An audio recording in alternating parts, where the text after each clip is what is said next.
Sa higit isang taong pakikipaglaban para sa hustisya. Ikakanti ko yung nanay ko. Bakit mo gusto patayin ang daddy ko? Dahil tatay niyo pumitay sa nanay ko! Batas ang armas niya. Batas ang gagamitin ko para durugin siya. Musta ka na, Attorney Abraham Espiritu? Or should I say, Norman de la Cruz? Dumating na ang pinakahuling yugto. Wala ka nang tatakasan! Sisiguraduhin ko na magbubulwas sa kulungan, Balmores. Hahatol na ang lupa.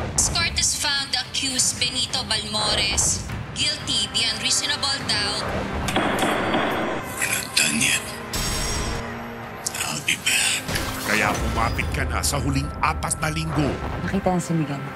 Malapit na natin mahuli si Miguel.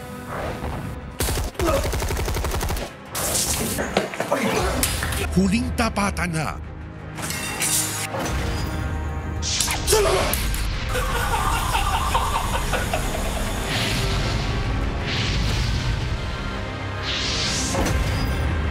Para sa hustisya. Para sa mga tao na kasama natin sa labang to. Para sa nanay ko. Para kay Mercy. Hirap isang batas sa mga kalaban natin.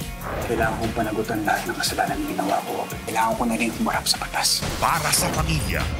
Maraming salamat sa pagiging nanay ko. Antayin ka namin. Matagal na kami magkarelasyon ni Tita Jane. Gusto ko siyang pakasalan. At para sa pag-ibig. Jane, ikaw yung simula. Ikaw yung dulo. Mahal na mahal kita. Habang buhay, mamahalin kita.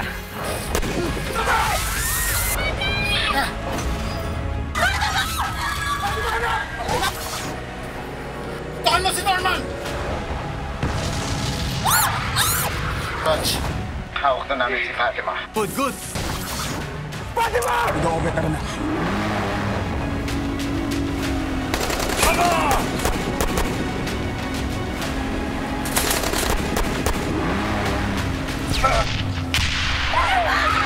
Sa huli, sino ang luluhod sa lupa? Carlo J. Cabaras, lumuhod ka sa lupa. Huling 4 na linggo.